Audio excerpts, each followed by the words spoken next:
Merci, merci beaucoup et merci de nous recevoir. On est ravis d'intervenir ici aujourd'hui.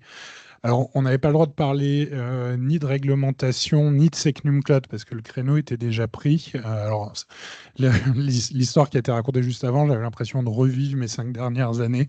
Il y a des petites adaptations, mais effectivement, je confirme, ça se passe exactement comme ça.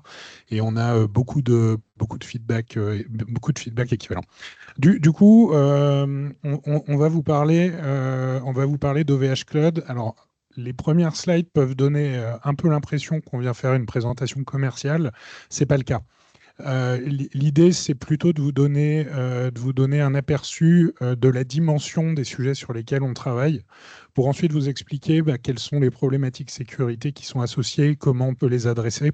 Donc évidemment, c'est des slides qui sont un peu commerciaux, mais ce n'est pas l'objectif. Donc on va faire la présentation à quatre mains. Donc moi, je suis Julien Levrard, je suis le CISO du groupe et je suis accompagné de Guillaume. Bonjour, donc Guillaume Gojard. Moi, je suis un des deux product directors de chez OVH. On est résilient jusque dans l'organisation. La caméra est où? Ah, c'est là. Ok, d'accord.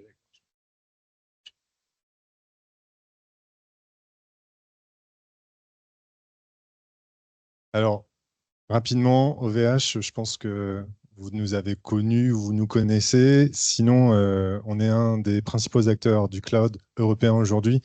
On s'appelait OVH Cloud au début, enfin OVH au début, et depuis 2019, quand on a fêté nos 20 ans, on est passé sous le nom OVH Cloud pour étendre cette assise et sortir du traditionnel nom de domaine site web qui a été nos débuts jusqu'à aujourd'hui, toute notre couverture de propositions de services, on en parlera un petit peu tout à l'heure. Ah, je garderai le mystère. Il y a tellement d'interprétations et Internet regorge d'explications sur la signification des trois lettres OVH. Juste pour voilà, vous dire qu'aujourd'hui, on est une entreprise cotée en bourse depuis quelques années et qu'on continue notre expansion dans le monde entier au travers de différents centres de calcul, notamment, en plus de notre offre de service. Notre offre, en soi, elle est divisée sur ces 5 grandes dimensions que vous voyez à l'écran, qui correspondent aux différents univers. C'est comme ça qu'on les appelle chez nous. Les univers de produits qui regroupent nos offres traditionnelles au centre avec le web cloud. Et dedans, vous retrouvez tous ces basiques que j'évoquais tout à l'heure, auxquels on est venu étendre très rapidement avec la livraison de serveurs, le bar métal, les serveurs dédiés, sous plusieurs marques qu'on a eu l'occasion de développer au travers du temps. Et puis, on a complété avec des services autour du public cloud, du cloud privé, et pour ensuite rajouter au-dessus de ces dimensions infrastructure as a service, toutes les dimensions PaaS qui viennent aujourd'hui compléter notre offre, notamment sur les données, sur la gestion des données, la manipulation des données, l'IA, le LLM et d'autres choses encore. Juste un tout petit mot, autant commercialement, on présente ces cinq univers pour qu'ils aient du sens, parce qu'il y a des typologies de clients qui sont associées. Mais d'un point de vue gestion, sécurité et produit, je pense que c'est la même logique côté des équipes produits. Il faut comprendre que nous, on va croiser et on va avoir un graphe de dépendance entre ces produits extrêmement forts. Notre PaaS, notre web cloud, il tourne sur du bar métal. Notre site private cloud, il tourne sur du bar métal avec des bases de données hébergées dans du public cloud. Donc, on a des graves de dépendance entre ces produits et même les produits qu'on commercialise comme étant du hosted private cloud, du public cloud, du bar métal. En fait, il va y avoir un graphe de dépendance à tous les autres produits. Du coup, de fait, dès que vous êtes client d'OVH, vous consommez un peu tous ces produits-là. Ouais, exactement. Et il y a en plus toutes les combinatoires qui sont autorisés. C'est-à-dire qu'on va avoir des services PaaS qui pourraient être construits sur du public cloud. On pourrait avoir des services PaaS qui vont être construits sur du bar métal en fonction de l'architecture qu'on va souhaiter, du modèle économique, des notions de sécurité notamment. Alors, pour repositionner un petit peu où on est au VH Cloud aujourd'hui en termes de grands chiffres, euh, vous avez ici le principal argument qui fait notre force aujourd'hui, hein, c'est notre présence géographique dans un grand nombre de centres de calcul qu'on construit, qu'on choisit, qu'on construit souvent nous-mêmes aujourd'hui qu'on continue d'étendre avec une partie en colocation, notamment pour les parties éloignées en local zone, on appelle tout ce qui peut être derrière du edge. Mais le cœur est notre propre réseau de centres de calcul, notre propre réseau de fibre optique aussi, et puis tous les serveurs qu'on peut exploiter. Hein, le chiffre actuel est aux alentours de 450 000 serveurs répartis dans ces différents centres de calcul. OVH Cloud, c'est presque 3000 personnes, de 2900, 3000 personnes, réparties un peu partout. On a la chance d'avoir nos collègues dans plein d'endroits différents et on travaille quasiment tous à distance. Nos équipes sont éclatées. On a d'ores et déjà passé le cap d'être une entreprise qui fait 1 milliard de chiffre d'affaires. Sur les 12 derniers mois, c'est atteint. Je pense que le prochain exercice fiscal nous permettra de le confirmer. Et puis, on aime bien rappeler ces dimensions autour de la protection de l'environnement. On continue progressivement d'expliquer et de valoriser toute la démarche qu'a fait les débuts d'OVH, notamment avec notre système de water cooling, par exemple. Mais ce n'est pas le seul. Tout le principe aussi qu'il peut y avoir derrière la gestion bout en bout qu'on a du cycle de vie des serveurs. On recycle énormément. On travaille avec nos propres chaînes d'assemblage. On fabrique nos serveurs. Ensuite, on les déploie, on les exploite et puis on les recycle pour pouvoir les renouveler, les remettre dans des générations de deuxième, troisième, quatrième génération afin de pouvoir servir différentes offres de prix aussi. Je reviendrai tout à l'heure. Aujourd'hui, notre catalogue est composé de plus d'une centaine de services différents. Le réseau, j'en ai rapidement parlé. Je ne sais pas s'il y a quelque chose à ajouter d'un point de vue sécurité sur... Alors, d'un point de vue sécurité, la principale caractéristique qui nous intéresse sur notre réseau, c'est qu'on l'opère en propre. Évidemment, on fait appel à des transitaires et à des sociétés qui vont nous épauler pour la conception de ce réseau, mais par contre, c'est nous qui allumons les fibres, c'est nous qui gérons toute la sécurité de bout en bout et c'est nous qui gérons tous les points d'entrée. C'est un très très gros actif et on en reparlera tout à l'heure, notamment sur la partie ce qui est visible par le client dans la sécurité, dans les dispositifs de sécurité qu'on apporte à nos clients, parce que forcément la plupart des attaques passent par le réseau et très souvent c'est des DDoS et heureusement grâce à cet énorme réseau, on est capable d'encaisser des attaques très puissantes. On en reparlera un petit peu plus tout à l'heure. Et aussi, ça nous permet d'avoir un modèle économique sur nos services qui est plutôt intéressant, notamment sur la facturation des données qui transitent sur nos services.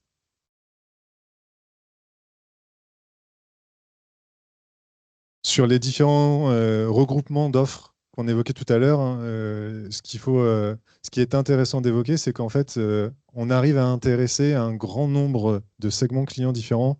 On a une très grande variété de profils de clients, bien entendu. Mais voilà, notre offre qui peut être aussi bien des services de premier prix tout simples à utiliser, comme des services plus complexes qui vont nécessiter de construire des architectures et de pouvoir les opérer, nous permettent d'aller séduire différents profils, aussi bien des petites moyennes entreprises que des acteurs du secteur public, notamment, ou du secteur privé, avec des fortes exigences en termes de sécurité, notamment.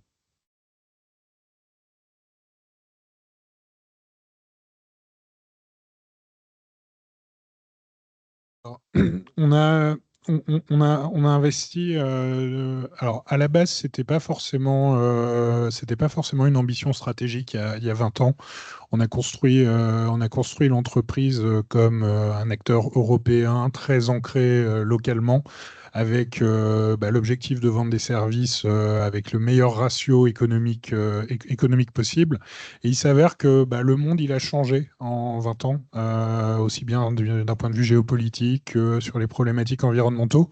Et en fait, ces mesures de bon sens qui ont été mises en œuvre au début de la création de l'entreprise, ça s'est avéré devenir des atouts et on nous a dit qu'il fallait qu'on les cultive et on a continué à cultiver et en fait à capitaliser sur cette expertise qu'on avait en termes d'ancrage local, de maîtrise en profondeur de la chaîne de valeur, de maîtrise verticale de la chaîne de valeur, de ne pas dépendre de sous-traitants, d'être en contrôle, d'avoir un contrôle et sur le coût et sur la technologie et sur la consommation électrique. Et du coup, depuis quelques années où on cultive notre communication, où l'histoire, on doit la raconter, on est rentré en bourse en 2021. Quand on fait cet exercice-là, il y a une histoire à raconter pour expliquer la vie de l'entreprise, quelle est la vision de l'entreprise. On s'est rendu compte qu'en fait, notre histoire, elle existait déjà, il n'y avait plus qu'à mettre des mots dessus. Et que, en fait, toutes les mesures de bon sens qui avaient été mises en œuvre depuis le début de l'entreprise, en fait, c'était des facteurs différenciants qui apportaient énormément de valeur pour nos clients et qui étaient attendus par le marché.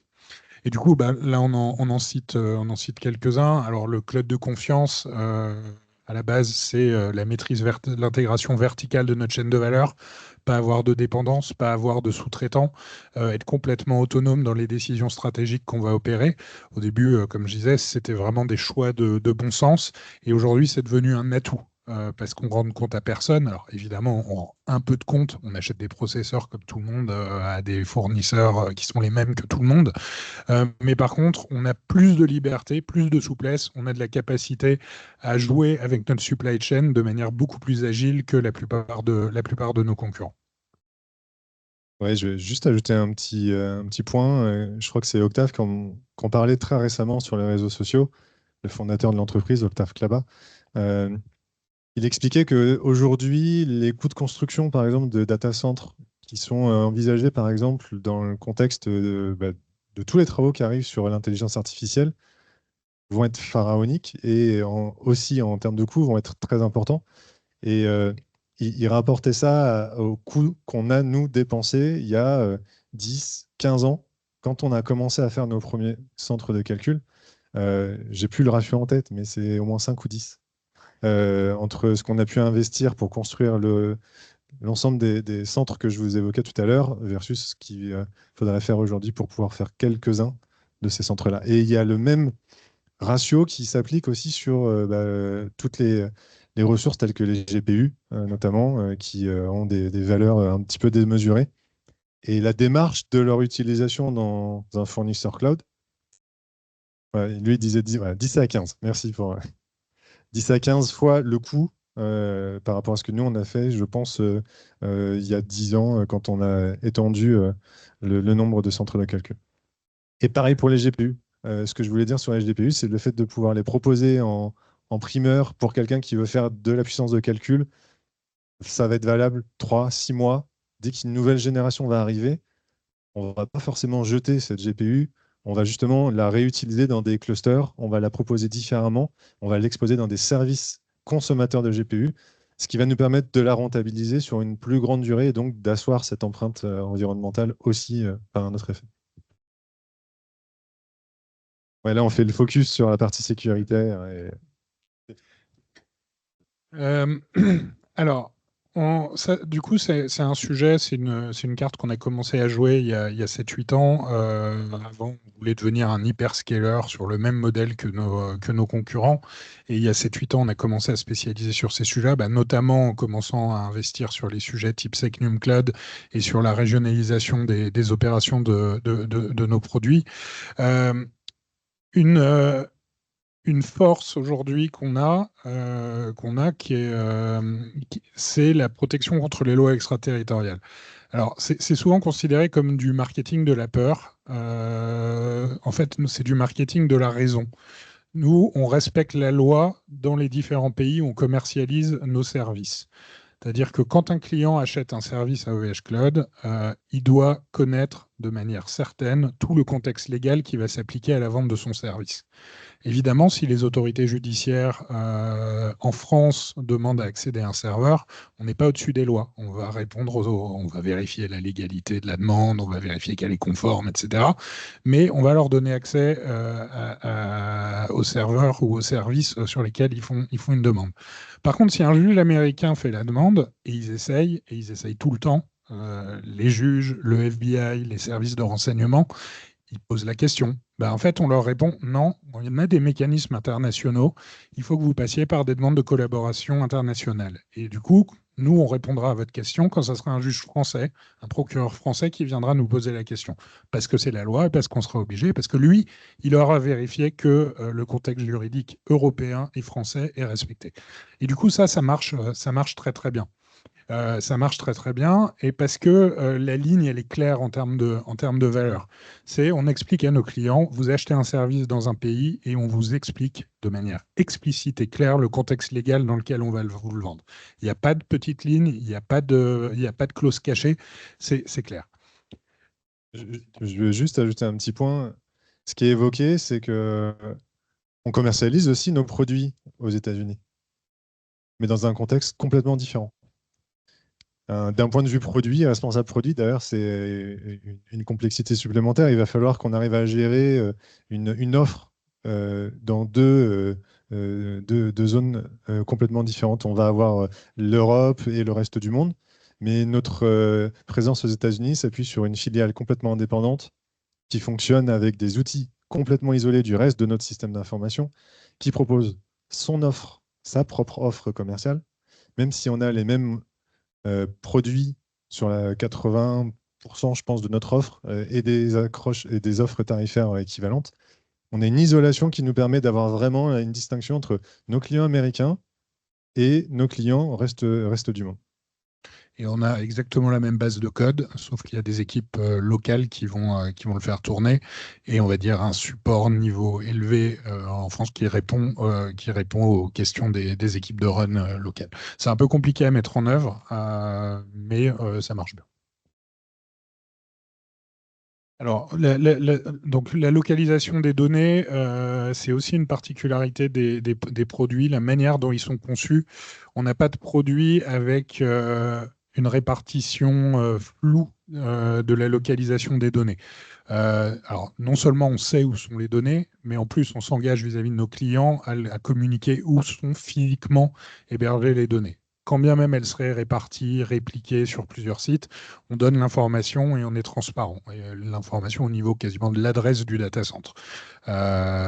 Du coup, on ne dit pas on héberge en France. On vous donne précisément les adresses des data centers.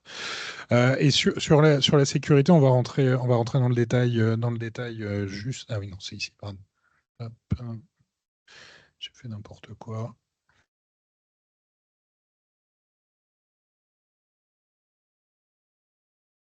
Ok.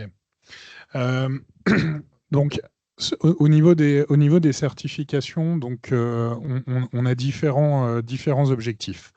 À la base, les certifications de sécurité chez OVH Cloud, il y avait un peu une image que ça servait à rien puisqu'on travaillait différemment. On avait des process de fonctionnement très différents, on avait une manière de travailler différente. Du coup, pourquoi se comparer aux pratiques normales du marché ? Et puis petit à petit, on a compris en fait qu'il fallait qu'on explique avec les standards du marché comment on atteignait les objectifs des standards du marché, malgré nos différences en termes de pratiques opérationnelles. Du coup, pour nous, les certifications qu'on va passer, que ce soit les normes ISO 27001, 27701, les normes plus propriétaires comme C5, on en a parlé tout à l'heure, comme SOC 2, etc. On n'est pas trop dans une logique d'injecter des exigences de sécurité, mais plutôt de raconter et d'expliquer comment on gère la sécurité avec nos process en propre dans un référentiel et dans un vocabulaire que vont comprendre nos clients. Du coup, c'est un peu une pierre de rosette qui permet d'expliquer à tous nos clients qui sont très différents les uns des autres. On n'explique pas la sécurité du tout de la même manière à une PME qui est en train de migrer son système d'information legacy vers le cloud et à une start-up qui fait une application SaaS, digital native, GitOps, etc. Les mesures de sécurité qu'on va mettre en œuvre, ça va être à peu près les mêmes. On va patcher les serveurs, les applicatifs, on va gérer les droits d'accès, on va gérer les flux. Globalement, on va faire à peu près la même chose, mais ça ne va pas s'expliquer du tout de la même manière et les attentes en termes de garantie pour ces différents types de clients ne vont pas être du tout les mêmes. Dans certains cas, certains référentiels vont parler à certains clients et dans d'autres cas, vont parler à d'autres clients. Et même quand on va parler avec des très grands comptes, ils vont même pas faire confiance aux certifications qu'on va leur proposer. Ils vont juste nous demander de les montrer pour pouvoir avoir le droit de parler avec eux. c'est un ticket d'entrée pour avoir le droit de parler avec les équipes qui vont faire les analyses de risque pour les grands comptes, de présenter un certain nombre de certifications. Alors, ce n'est pas uniquement pour nous embêter, c'est pour être sûr que derrière, on sera capable de parler le même vocabulaire qu'eux parce qu'ils utilisent ces référentiels-là. Donc, du coup, ça fait une quinzaine d'années qu'OVH, avant même que j'arrive, travaille énormément sur ces certifications-là au niveau mondial, dans une logique vraiment de les additionner, d'en avoir un maximum pour être capable de démontrer à n'importe quel type de client que le niveau de sécurité qu'on met en œuvre avec nos process à nous, il est adapté par rapport à ses besoins et sa manière de s'approprier les risques. C'est pour ça qu'on se positionne aussi bien sur les sujets très souverains, avec Secnum Cloud, on en a parlé tout à l'heure, c'est ce qui est à gauche, ou des sujets comme C5 en Allemagne, ACN en Italie, ESN en Espagne, du coup des référentiels qui demandent à peu près tous la même chose, mais qui par contre vont nous le demander de manière différente, dans une autre langue. On a des sujets en Pologne aussi. Du coup, tout le monde demande à peu près la même chose, mais pas dans le même ordre, avec des démarches de qualification, de certification, d'attestation, qui sont compliquées. Et du coup, on doit faire cet effort d'explication et de rentrer dans les logiques locales pour expliquer que notre cloud, qu'on opère de la même manière partout, le cloud en Pologne, c'est le même que celui qu'on va vendre en Espagne et c'est le même qu'on va vendre en France, mais il répond aux attentes et aux inquiétudes des marchés locaux avec leur manière de présenter leurs risques et leur manière de présenter les mesures de sécurité associées. On le fait aussi par secteur d'activité. Typiquement, les données de santé, les données financières. Et du coup, là, on se positionne. Alors, hébergement de données de santé, ça fait longtemps qu'on est agréé puis certifié. Là, on est en train de travailler sur la conformité DORA, sur la conformité NIS 2, alors un peu en avance de phase. Mais c'est des sujets sur lesquels on est très attendu et les clients aujourd'hui nous posent toutes ces questions, comme j'imagine tous les fournisseurs de services. Et en fait, chaque fois qu'on ouvre une nouvelle géographie, chaque fois qu'on va adresser des nouveaux clients, on découvre des nouveaux certificats, des nouvelles certifications, des nouvelles attentes. Et en fait, maintenant, on les traite de manière vraiment industrielle. On a un process de gestion des nouvelles certifications, d'analyse des écarts, de compréhension de ce qui est fait, de ce qui est attendu par rapport à ce qu'on a l'habitude de faire, par rapport à nos pratiques, de gestion des plans d'action dans la durée pour s'assurer qu'on se met en conformité, jusqu'à l'audit ou les audits ou les démarches qui vont nous permettre d'obtenir les tampons et la paperasse qui permet de montrer aux clients qu'on est conforme. C'est quelque chose qu'on a complètement intégré dans nos process. Hop. Alors, là l'introduction était peut-être un peu longue, mais globalement, ce qu'il faut comprendre, c'est que les opérations d'OVH Cloud, on est dans une logique avec des antagonismes assez puissants. On doit à la fois s'aligner sur les standards du marché. Quand quelqu'un move to cloud, comme on dit, va dans le cloud, quand il choisit OVH, il ne veut pas être dans une consommation d'un service qui est à l'opposé de ce que vont faire les Américains ou les autres offreurs de services. On doit respecter des standards. On doit respecter des API REST, on doit respecter des standards que tout le monde comprend, on doit être capable de s'intégrer avec les différents SDK, les différents outils, on doit être capable d'envoyer les logs du cloud dans des outils préexistants, etc. Mais en même temps, on a besoin de cultiver des facteurs différenciants. Notre PUE sur l'énergie, notre capacité à démontrer que les lois extraterritoriales ne vont pas s'appliquer chez nous, etc. Du coup, on a cet antagonisme de faire du spécifique tout en étant standard. On doit maximiser la qualité du service. Un service de mauvaise qualité, il ne se vend pas, tout en optimisant les coûts, parce que les clients veulent payer moins cher et nous, on veut avoir une grande empreinte clientèle. On doit s'intégrer verticalement, donc c'est-à-dire être maître de toutes les briques de la chaîne de valeur, mais en étant rapide, en ayant une vitesse d'exécution qui soit rapide. Quand on fait tout, ça va forcément beaucoup plus doucement que quand on fait que ce sur quoi on se spécifie, etc. Du coup, on veut standardiser les usages, mais on a 1,5 million de clients qui ont tous des attentes et des besoins différents hyper spécifiques.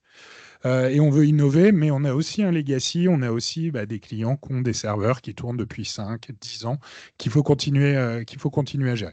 Du coup, tous ces antagonismes-là, la plupart des entreprises les ont, mais on doit composer avec dans notre démarche sécurité quand on va concevoir notre stratégie sécurité.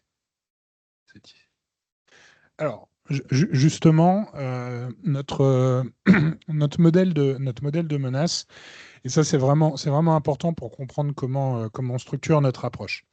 La première chose à comprendre, c'est que avant d'être un cloud opérateur, OVH Cloud, c'est une entreprise normale aussi. On est 3000, on a des serveurs de mail, on a de la bureautique, on a des comptables, enfin on a tout ce que toutes les entreprises ont. Et du coup, bah, on est exposé à toutes les menaces auxquelles font face toutes les entreprises. Vol de données, détournement de ressources, chantage, extorsion, fraude, malware. Notre service achat peut être attaqué par des gens qui vont envoyer des faux RIB, des fausses factures, etc. Tout comme une entreprise normale. Et parfois, c'est même pas ciblé. La plupart du temps, d'ailleurs, c'est pas ciblé. On est attaqué par le bruit cyber normal auquel tout le monde fait face. Et c'est pas parce qu'on a des super enjeux de sécurité de dingue à côté sur nos produits cloud qu'il faut négliger ça. Parce qu'on peut se faire compromettre par ce biais-là, ça peut arriver, et on a des risques et on a des incidents de sécurité sur le SI normal comme tout le monde. On est également fournisseur de services numériques. Ça, c'est là où il va y avoir le cœur de nos enjeux, parce que en fait, on va être attaqué parce qu'on rend des services à nos clients.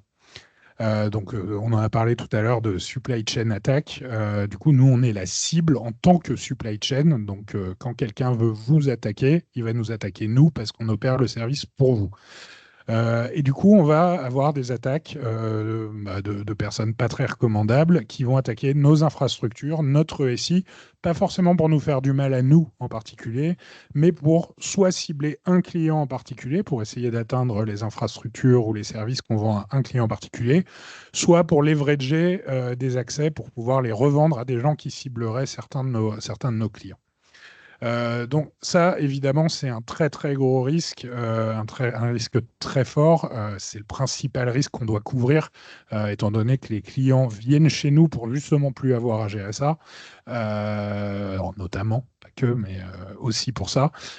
Évidemment, on a dans notre proposition de valeur, on doit prendre en compte ce risque et le cultiver dans le temps et l'adapter à l'évolution de la menace.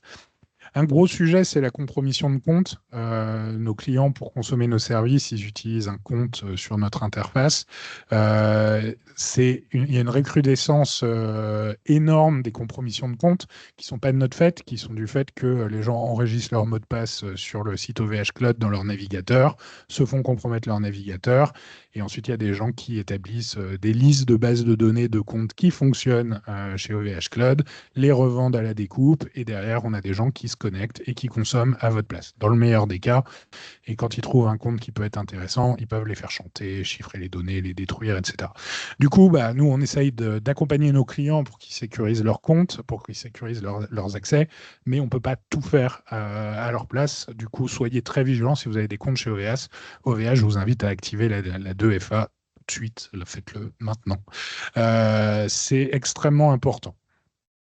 Après, bon, le temps passe très vite, du coup, On je vais parlera aussi des droits d'accès et tout ça tout à l'heure. tout à l'heure. Et du coup, il y a plein d'autres risques comme les voisins bruyants. Quelqu'un qui fait n'importe quoi sur son infrastructure, ça va déborder, ça va avoir un impact sur les clients d'à côté. Le vol de données clients, le vol de données relatives aux clients, ce qu'on appelle les métadatas, qui sont des données qui revêtent en tant que telles de la valeur. Typiquement, savoir, je prenais l'exemple tout à l'heure au café, mais quelle est l'adresse IP résidentielle d'un client de nos clients qui se connecte au site des opposants au régime iranien, par exemple, c'est des choses qui intéressent énormément les services secrets iraniens, de savoir qui va consulter le site d'un opposant. Pareil pour les partis politiques en France, pour toutes les organisations gouvernementales qui peuvent poser des problèmes à certains, et en particulier à ceux qui ont les élections, etc. Donc tout ça, il n'y a pas que la data qui est hébergée chez nous, il y a aussi toute la métadata technique qui peut avoir de la valeur et qu'on doit protéger. Parfois, on travaille aussi sur des projets sensibles avec des clients où ils nous envoient des données, des adresses IP d'interconnexion, etc. Tout ça, c'est des choses qu'on doit protéger. Et enfin, le dernier axe, c'est on est aussi un acteur majeur du cloud. On n'est pas juste fournisseur de services numériques, on est aussi un peu le terrain de jeu. On est à la fois la cible, le hosteur de la cible, et on est le champ de bataille. Les attaques passent par notre réseau, parce qu'on a un très gros réseau. Et du coup, on a différents types d'attaques. On a des gens qui veulent nous attaquer pour la gloire, parce que on a des technos à la mode, parce qu'on a des grosses infrastructures censées être très résilientes, et du coup, bah, s'ils réussissent à nous faire tomber, c'est bien pour leur street cred. Pour donc vraiment obtenir de la réputation. On a des activistes qui veulent attaquer soit la France, soit OVH Cloud, soit pour différentes raisons, nous attaquer pour avoir un impact et faire leur point. Très souvent, il y a des tentatives pour voler des ressources de calcul. On a énormément de scénarios d'attaque où des gens volent des ressources, soit à nos clients, soit éventuellement à nous, ça peut arriver, pour faire tourner des mineurs de Bitcoin. Alors, tout à l'heure, il y avait un exemple qui a été pris, 75 centimes, 1 dollar. Nous, on estime que c'est plutôt 5% de rentabilité. C'est-à-dire que pour 10 000 euros d'infra, vous gagnez à peine 50 euros. Mais bon, si ça vous coûte 0, c'est toujours 50 euros. Du coup, ça, c'est vraiment désespérant quand il y a des ressources GPU qui sont détournées. Il y a tout le monde qui pleure pour avoir des GPU tellement il n'y en a pas. Et on apprend qu'il y a des gens qui minent du Monero pour gagner 17 centimes par jour en faisant tourner des cartes graphiques que tout le monde veut. C'est très, très agaçant. Et en général, comme ça endommage aussi la partie hardware, on va être d'autant plus vigilant à protéger toutes ces ressources parce que s'il faut changer tous les disques, changer tous les processeurs, ça devient vite un très très gros problème au-delà d'un client qui s'est fait attaquer. Exactement. Donc ça, c'est des sujets qui nous occupent, même si d'un point de vue cyber, c'est pas très grave, ça a un impact quand même sur les volumes. Et après, comme je le disais, bah, des attaques de chaînes d'approvisionnement complexes où parfois on comprend même pas forcément la globalité de l'attaque, on voit juste la partie qui nous concerne, on n'a pas forcément la compréhension de tous les enjeux. Parfois, on parle avec un certain nombre de services, qu'ils soient français ou étrangers, qui nous donnent des éclairages sur pourquoi certaines attaques se passent, mais on n'a pas toujours la compréhension complète. Et puis, bah, parfois, on est juste sur le chemin des dommages collatéraux d'attaques qui ne nous concernent pas, mais on est concerné de fait parce qu'on est sur le chemin. Alors, avant qu'on passe sur le détail des produits plus sécurité, la logique qu'on a mise en œuvre pour sécuriser nos produits, donc dans notre politique, ça c'est vraiment un bout de notre politique de sécurité. Il y a deux autres grands chapitres, mais ça c'est la partie qui concerne les produits. Globalement, il faut comprendre qu'on met en place un socle industriel le plus standard possible, avec le moins de spécifique possible, tout automatisé avec alors tout ce qu'on a dit cet après-midi, du as-code, du déploiement standardisé, de l'observabilité at scale, etc. Tout en on-prem, in-house. Tout en on-prem, parce que on est une des rares DSI du monde à ne pas pouvoir utiliser du cloud. Du coup, les revues projets sont très, très, très compliquées quand le métier débarque, parce qu'ils ont toujours plein d'idées sur comment faire leur métier, et on leur dit, ah non, c'est pas possible. C'est pas possible, il va falloir trouver une version on-prem ou qu'on la développe nous-mêmes. Et du coup, il y a effectivement tout un tas de critiques. Alors, parfois, ça peut nous arriver d'assouplir quand on n'est pas sur le chemin de la production client, donc quand on est vraiment sur des fonctions support, où on va céder aux attentes du métier pour aller plus vite. Mais par contre, dès qu'on est sur ce qu'on appelle, nous, le chemin chaud, donc tout ce qui est lié au service qu'on rend aux clients, à la production, à l'hébergement des données clients, on s'interdit alors, évidemment de dépendre de nos concurrents, mais même de dépendre de tiers. C'est une question de bon sens. On dit à nos clients, mettez pas tous vos œufs dans le même panier. Si un opérateur américain tombe et que le service chez nous tombe, bah, qu'est-ce qu'il va faire le client? Il va dire, bah, tant qu'à faire, je vais aller chez Google Cloud, puisque si ça tombe, au moins ça tombera pareil, quoi. Donc on doit assurer cette logique-là et être complètement autonome et indépendant de nos concurrents pour permettre à nos clients d'avoir une stratégie de résilience qui soit pertinente et surtout qu'il n'y ait pas des dépendances cachées dont ils n'aient pas connaissance. Donc ça, c'est notre socle. Au-dessus, on va définir des typologies de produits adaptées aux typologies de clients. C'est ce que je disais tout à l'heure. Tous les clients n'ont pas les mêmes besoins en sécurité, parlent pas la même sécurité. Et du coup, on va avoir des familles de produits qui vont plutôt parler à des différents types de clients et d'autres familles de produits à d'autres types de clients. Du coup, là, on va spécifier principalement dans une logique d'optimisation du coût, parce qu'évidemment, plus on met de sécu, plus ça coûte cher. C'est assez logique et tout le monde n'est pas prêt à payer plein le prix maximum et avoir un niveau maximum de sécurité. Du coup, on ajuste les niveaux de sécurité et les mesures de sécurité qu'on met en œuvre par rapport aux engagements sécurité qu'on prend vis-à-vis de nos clients. Mais là, on le fait encore par produit. Et ensuite, il y a une troisième étage à la fusée, où là, on va permettre à nos clients de personnaliser leur approche de gestion de risque et du coup de déployer des mesures de sécurité qui sont spécifiques à eux. Donc, soit avec des capacités de configuration qu'on va mettre en œuvre dans nos produits, qui vont leur permettre d'avoir une configuration qui est vraiment spécifique par rapport à leurs besoins, soit en complétant nos services par des options ou d'autres produits qu'on va commercialiser qui vont permettre à nos clients de couvrir certains risques qu'on ne couvre pas dans nos offres de base, ou alors en complétant avec des offres de partenaires ou des prestataires qui ont l'habitude de travailler avec nous et d'intégrer les problématiques de sécurité de nos clients sur nos infras. Je vais passer, parce qu'on a vraiment beaucoup parlé, enfin j'ai beaucoup parlé. C'est pas parti. Juste pour vous donner une toute petite visibilité, l'équipe sécurité, donc, qui est purement dédiée à la sécurité chez OVHcloud, c'est 42 personnes. C'est un joli chiffre en plus, mais là ça tombe bien, ça change tout le temps. Mais là on est 42 à date, en sachant qu'il y a des ressources sécurité plus ou moins dédiées dans les équipes produits. Là c'est vraiment l'équipe centrale qui va coordonner tous les sujets sécurité et développer un certain nombre d'outils purement sécurité. Ouais, enfin, rapidement, sur ce que tu viens de dire, Julien, là, le ratio nombre de personnes sur le nombre d'employés, finalement, il n'est pas si important que ça. Et il est encore plus intéressant quand on regarde au volume de serveurs qu'on gère. 40 personnes qui s'occupent de la sécurité de 450 000 serveurs, ça commence à être intéressant. Et ça évoque exactement ce qui était évoqué tout à l'heure par Cloud Temple, une obligation dans l'automatisation, dans l'industrialisation permanente de tout ce qui peut être fait, aussi bien en termes de déploiement, gestion, maintenance, mais aussi en termes de détection.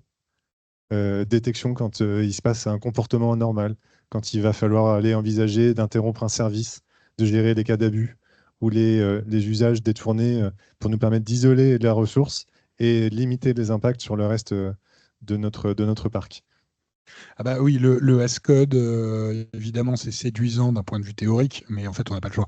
Parce qu'on est sur des tels volumes en termes d'applicatifs, en termes de serveurs, et même gérer 43 data centres, ne serait-ce que si on se dit, ah, ça serait bien qu'on les audite une fois par an, ça veut dire qu'on en audite un par semaine, et donc on a une personne qui fait que ça.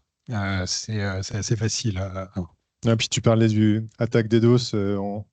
On ne va pas communiquer sur les récentes parce que ça donnerait envie à d'autres de continuer le jeu. Mais une qui a été disponible et sur laquelle on a communiqué il y a quelques temps, qui date de l'année dernière, il y a un lien vers l'article de blog qu'on a rédigé sur le sujet en bas de slide, montre un peu l'envergure des attaques qu'on subit et elles sont fréquentes. Et on considère qu'il y en a quand même quelques-unes de sérieuses, au moins une fois par mois. Ouais, Telles. alors de temps en temps, on a la chance d'avoir celle qui bat les records en termes de documentation publique. Du coup, c'est l'occasion d'écrire un article de blog, même si en général, Claude Fer commente notre article pour dire non, nous on a vu plus gros, etc. Mais bon, c'est des petits jeux entre opérateurs. 2,5 Tera, c'était vraiment très très gros. C'était l'été dernier, juste avant les JO. C'était pas forcément corrélé au JO comme attaque, mais en tout cas, en termes de calendrier, ça correspondait. Depuis, on en a eu des encore plus grosses. Je pense qu'on va pas communiquer tous les 3 mois pour dire ah, il y a eu 1 Tbit de plus, et on fera des communications de temps en temps. Là aujourd'hui, ce qui nous inquiète en termes de DDoS, là c'est du DDoS niveau 4, vraiment du DDoS de puissance. On voit une vraie multiplication des DDoS niveau 7 récemment. Je pense que parmi eux, il y en a certains qui s'en rendent compte. Du coup, on n'est pas du tout sur les mêmes volumes. C'est des DDoS beaucoup plus faibles en termes de terabits, mais par contre avec des très très gros PPS, très très gros PPS. Et ça se compte pas avec les mêmes métriques, mais c'est extrêmement important en ce moment.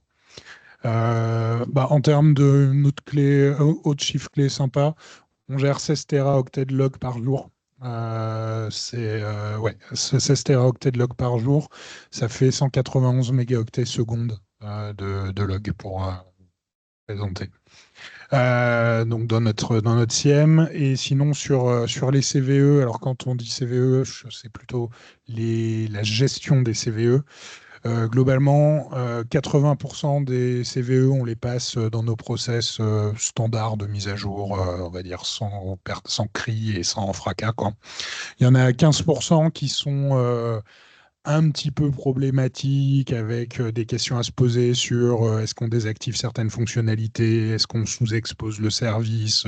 Voilà, globalement, on doit se poser des questions sur est-ce qu'on appuie sur le bouton rouge pour que tout le monde passe la vulnérabilité, ou est-ce qu'on attend les trains de patch standards.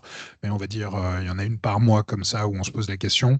Et 1 à 2 fois par an, voilà, c'est branle-bas de combat avec tout le monde qui court dans tous les sens et cellules de crise, typiquement Log4j, SEC Hard, etc.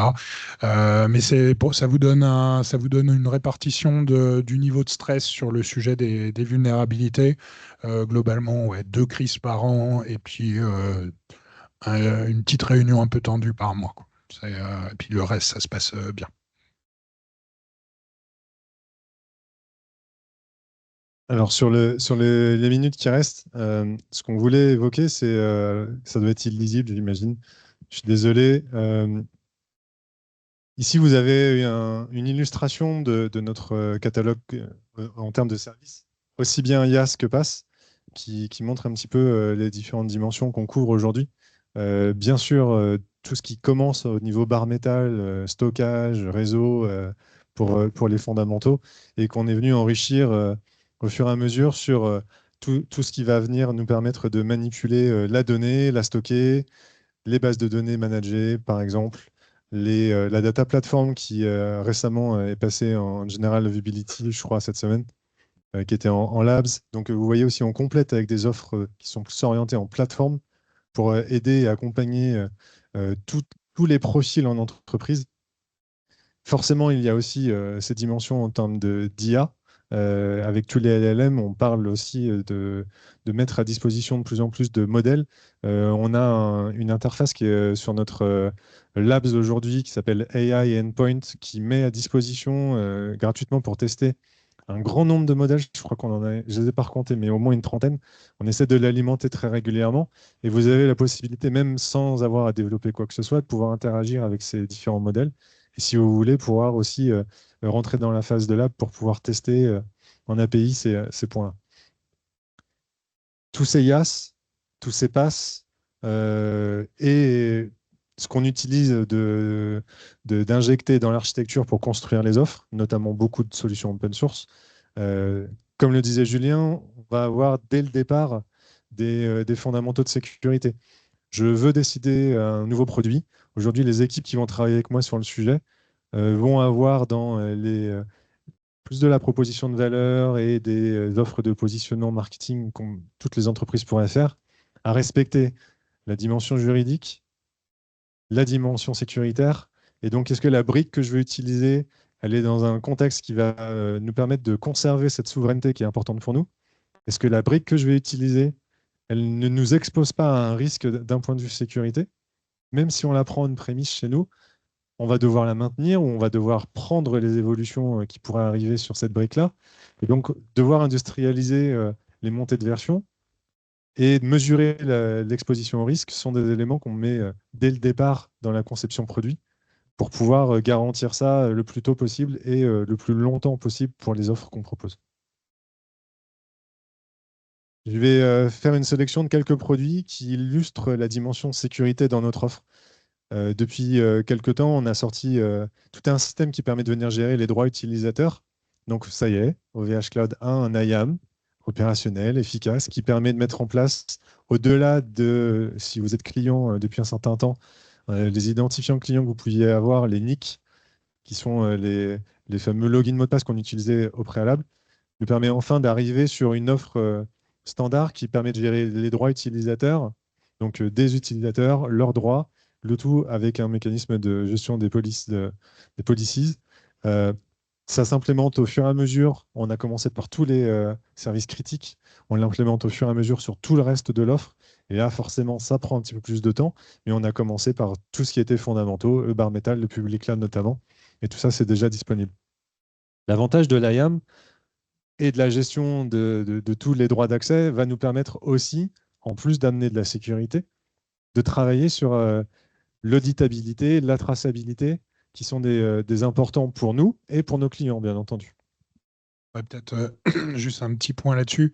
Euh, on, on- on veut permettre à nos clients d'utiliser leurs solutions, les solutions qu'ils ont déjà, aussi bien en termes d'IAM qu'en termes de log, en termes de traçabilité, etc. Mais il y a plein de clients qui n'en ont pas.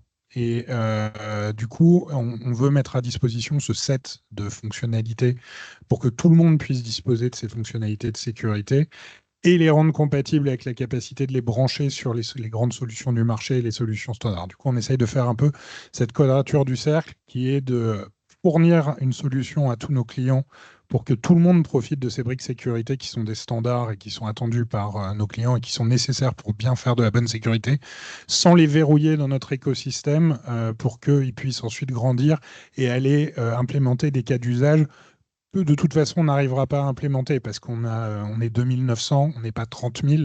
Du coup, on n'arrivera jamais à développer des fonctionnalités aussi étendues, aussi riches que les éditeurs de solutions sécurité.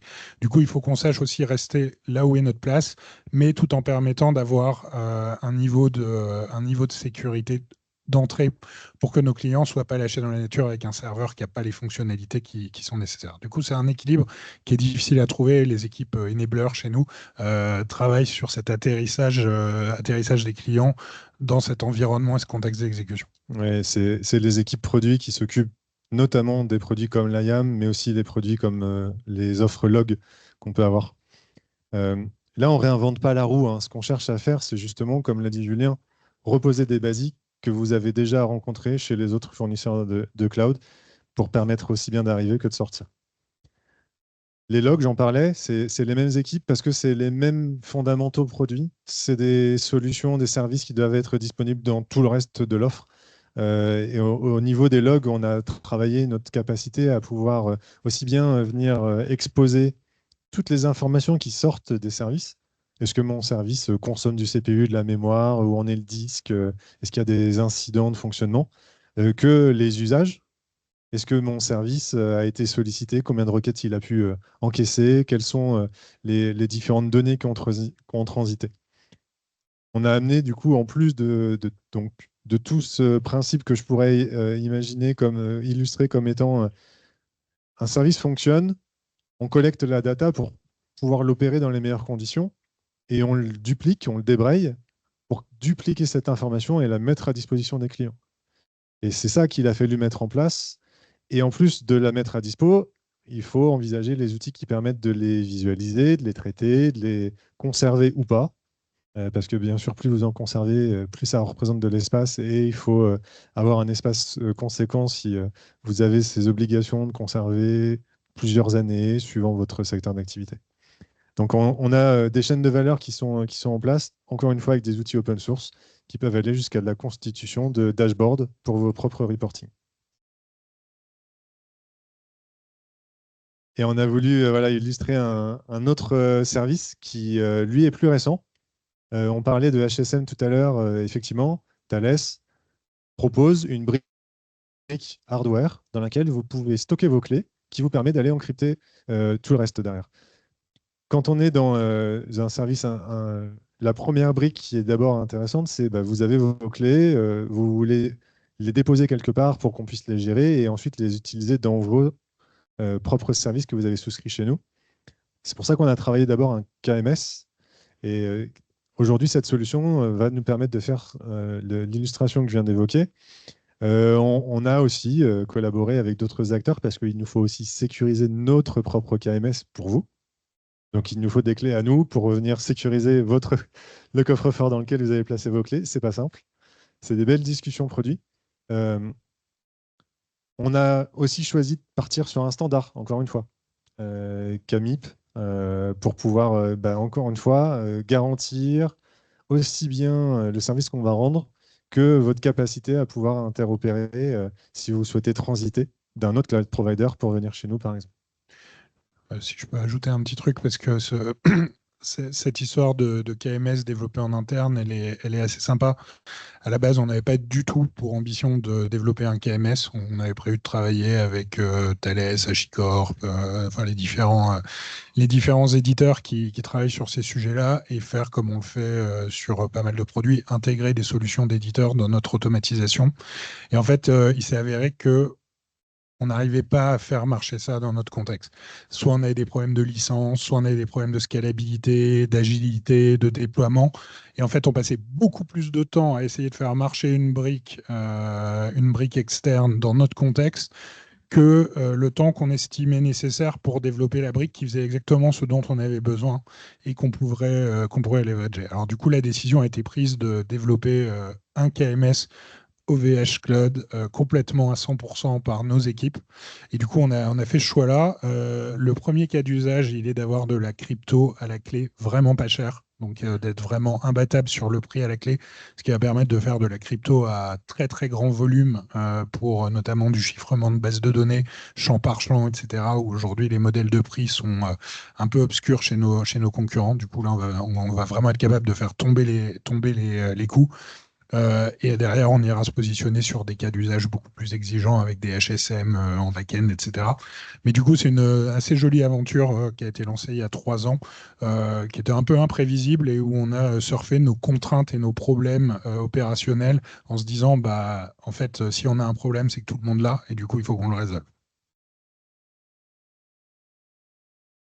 Je crois que voilà, j'ai encore un élément. On parlait des attaques DDoS tout à l'heure, mais on protège nos clients depuis toujours.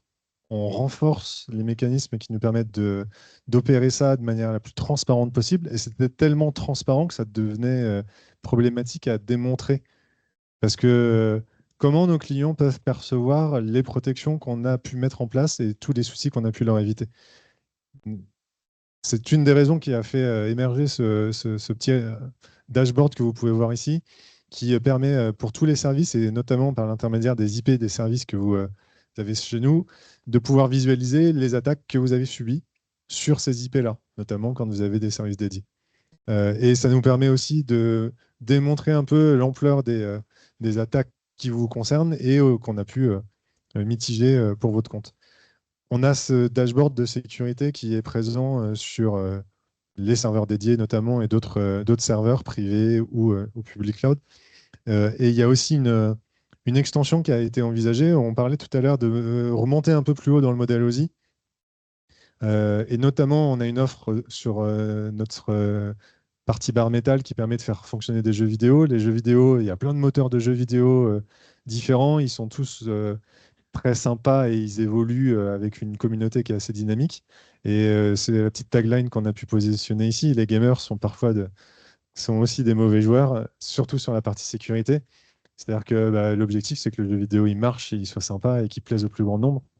Néanmoins, quand vous le faites tourner sur un serveur, il faut que le serveur puisse sécuriser tout le bon fonctionnement du jeu vidéo. Et c'est là où on a été un peu plus loin dans la partie protection pour ce secteur d'activité-là, notamment en remontant jusqu'au niveau 7 avec mise en place dans notre service de règles de firewalling haut niveau adaptées aux jeux vidéo. Donc, jeu vidéo par jeu vidéo, vous avez des ensembles de règles qu'on se propose de déployer qui vous font gagner du temps et en plus, vous venez les personnaliser en fonction des propres restrictions que vous avez l'intention d'ajouter sur le service que vous voulez rendre.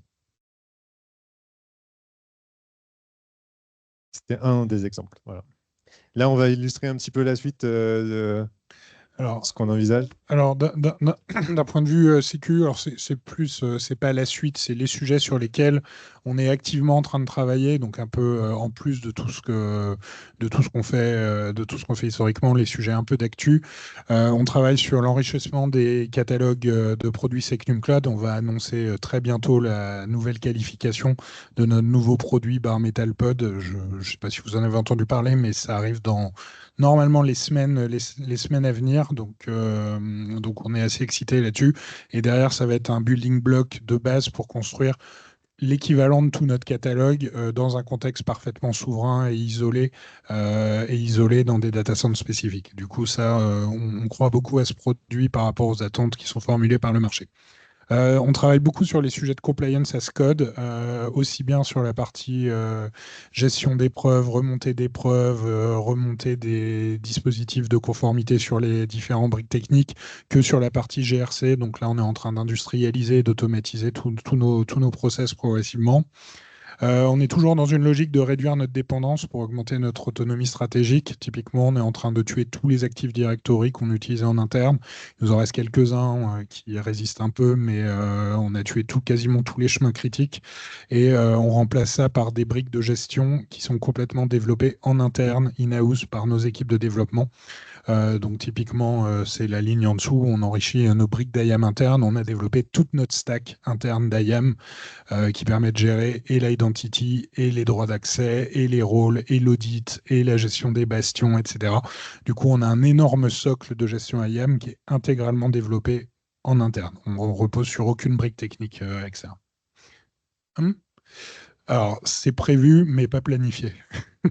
Là, on vient de passer certaines briques en prod pour la première fois, mais effectivement, c'est quelque chose qu'on prévoit de publier à échéance plus ou moins longue. Mais pas dans l'immédiat, là, le code n'est pas encore prévu pour.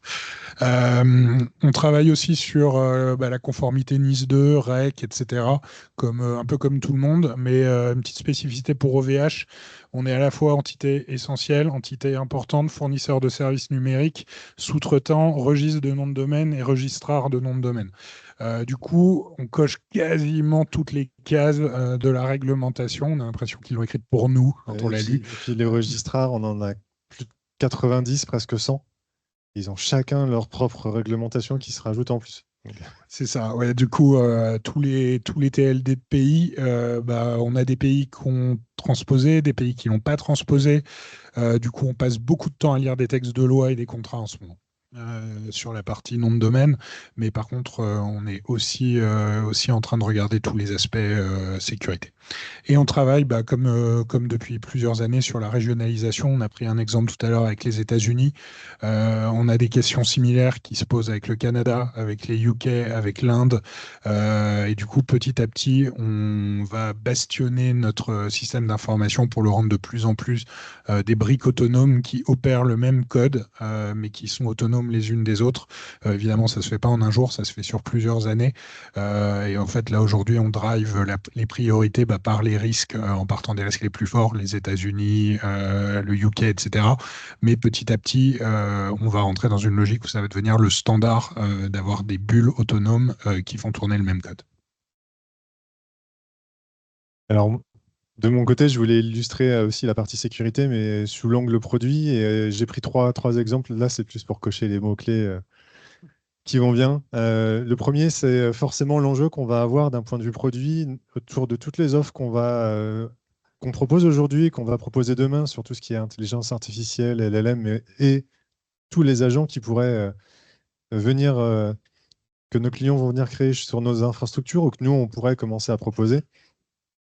Il y a de l'enjeu parce que ces agents, ils auront des pouvoirs. Ces pouvoirs, par rapport à l'IAM qu'on pouvait voir tout à l'heure, ils auront le droit peut-être d'agir sur les services, sur les infrastructures.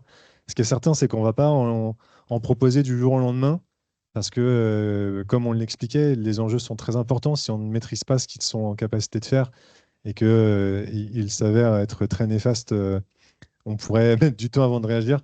Mais on va travailler sur ces dimensions-là parce que c'est un futur qui s'annonce quoi qu'il arrive et vous tous allez être des clients intéressés par venir consommer ce genre de service chez nous, autant que ce soit dans un contexte souverain avec des données qui restent isolées et bien identifiées.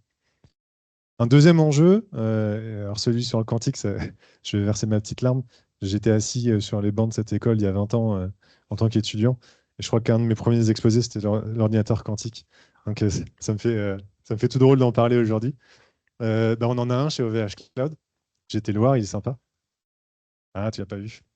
Il est un peu tout seul dans une salle. Il va bientôt avoir des petits copains qui vont arriver. Je crois que notre PDG a fait un article là, qui est sorti cette semaine qui expliquait un petit peu l'ambition d'OVH de venir compléter ce parc de serveurs quantiques par l'acquisition de plusieurs serveurs dans les années qui viennent. On en a un aujourd'hui qu'on va utiliser en interne pour le moment sur des solutions. Un cas d'illustration que j'ai voulu mettre en bas, là, c'est la génération de nombres euh, premiers, les plus grands possibles.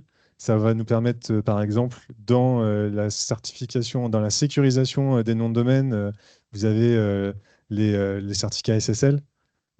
C'est des nombres premiers avec une belle petite opération de maths qui nous permet d'avoir cette capacité à pouvoir garantir la sécurité des données. Plus ils sont grands, plus c'est intéressant. Et les ordinateurs quantiques arrivant sur le marché, aujourd'hui, si on en reste au même niveau, ils vont pouvoir un jour rapidement les craquer. L'ordinateur quantique, il a aussi une dimension concrète, immédiate aujourd'hui. Par rapport à nos labs, vous avez la possibilité aujourd'hui aussi de déjà commencer à venir simuler des opérations quantiques, notamment avec tout un système de notebook qui nous permet, avec les solutions qu'on a illustrées ici, C12, Candela, Pascal, Alice et Bob, notamment, de venir tester vos premiers scripts et de voir les traitements que vous pourriez faire pour à terme venir les exécuter sur une machine quantique. Et le dernier point, c'est lié à ce qu'on évoquait tout à l'heure, Bare Metal Pod, ou si je le formulais un peu différemment, l'ambition qu'on a de pouvoir proposer des DC as a service, donc tout notre savoir-faire sur la gestion du hardware jusqu'aux briques qui peuvent aller jusqu'au niveau du pass, contenu à l'intérieur de cette petite boîte noire. Si certains d'entre vous ont assisté à notre dernier summit en novembre dernier, vous avez peut-être vu Octave arriver sur scène en poussant un petit chariot qui était à peu près de cette taille-là, dans lequel en fait on avait un DC qui tenait sur un petit chariot comme ça, qui est notre ambition de pouvoir fournir at the edge chez nos clients notre savoir-faire public cloud, quasiment tout le catalogue public cloud à terme pourra être contenu dans cet équipement qui pourra être connecté à Internet ou complètement déconnecté, au choix, pour qu'on continue de faire la gestion à distance ou que vous la fassiez vous-même et pouvoir consommer dans un réseau privé, complètement privé, les 40 services public cloud qui sont aujourd'hui à notre catalogue sur cette offre-là. Et pareil, il y a des dimensions sécuritaires là-dessus pour qu'on puisse vous garantir un service de sécurité, même quand on ne le gère pas à distance. Oui, c'est exactement la même base, le même socle que nos offres qu'on est en train de faire qualifier Secnum Cloud. C'est-à-dire que c'est une instantiation privée, donc sans la partie contrôle plane centralisée, mutualisée d'OVH Cloud, mais c'est exactement la même base de code que celle qu'on fait qualifier Secnum Cloud. Ça ne sera pas qualifié puisque ça sera opéré dans vos data centers, mais par contre, ça sera exactement la même architecture applicative et le même fonctionnement. Et c'est tout ce qu'on avait pour vous aujourd'hui. Le reste, c'était des offres de stage, enfin, plutôt pour pouvoir évoquer un peu les différents métiers. Mais dans les métiers de l'informatique qu'on a chez nous, on a trois grosses familles. Il y a toute la dimension industrielle, ceux qui fabriquent les serveurs, qui sont en data center, qui s'occupent de tous les systèmes, de l'électrification au réseau, au water cooling, au branchement et au nettoyage des baies, au brassage, etc. Il y a tout ce qui est CTO, ceux qui développent les solutions de notre offre que vous avez au catalogue aujourd'hui. Et vous avez la partie CIO qui est aussi conséquente et qui nous fournit tous nos services pour qu'on puisse nous travailler dans de bonnes conditions avec tous les services sympas qu'on peut attendre. Et les trois briques font à peu près la même taille en interne. Ouais. On est aussi bien plombier qu'électricien que développeur. C'est tout ce qu'on avait à évoquer pour vous aujourd'hui. Merci.